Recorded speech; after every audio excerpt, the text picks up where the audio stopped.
guys, I need to talk to you guys, and I've been like so shocked about this boyfriend phone. My mom had a boyfriend. Oh, okay, just a little bit, but look at what she said. They are like fighting in this chat, bro. I'm gonna read. If you don't understand the Filipino, you can caption it. Okay, let's do. Oh wait. Hindi yun. Panaginip siya, and sa inyo, madalang ka na din mag-message na pansin ko. Baka lang may linalandi ka o kalandian. Dahil sa panaginip, magkakaganyan ka? Hay, malay ko ba? Sorry ha kung ganito ako.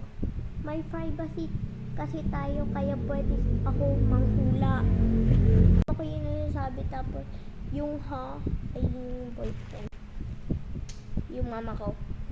Hindi naman tayo siguro nagmamahalan lang.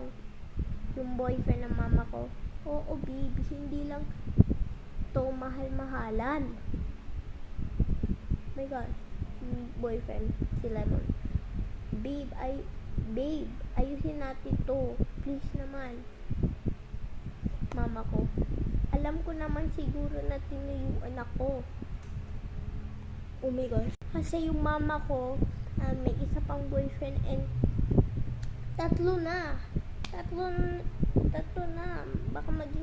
Baka maging tatlo na naman to.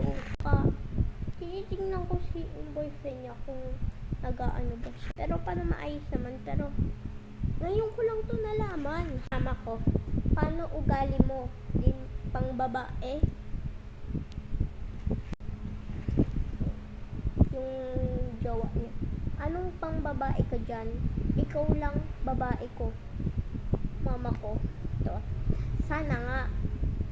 Oo, babe. Yung jowa niya. Hay nako, wala akong babae may babe. Ito ang jowa niya. Bukas na ako. Magpa-fresh tayo ng mind.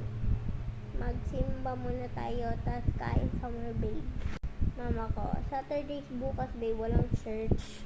Okay, parang na-heartbroken ako kasi alam mo naman, pag talaga may yung jowa ng mama ko merong yung may ibang landi or lilalandian, talaga maiiyak ako kasi sinisip siya.